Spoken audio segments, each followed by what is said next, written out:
والاتحاد متعادل الى الان. الاتحاد بيفرط بفرصه الوصافه. حتى النصر، حتى الاتحاد، النصر تعثر برضو، ما تبغى تستغل الفرصه. يا هو يا اتحاد، ايش هذا يا اخي يا لاعبين الاتحاد؟ لا، مرتده لضمك، مستحيل. أوه.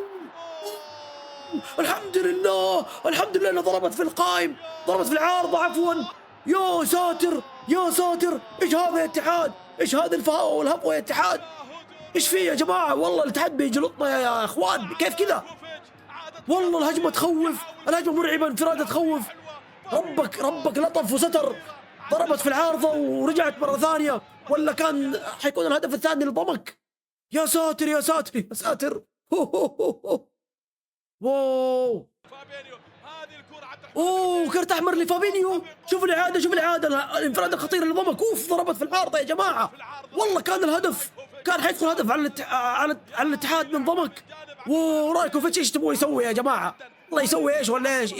كل شويه يتصدى ويتصدى ويتصدى، والله ما يقدر. وكرت احمر على فابينيو. كيف البث قطع ورجع من القناه؟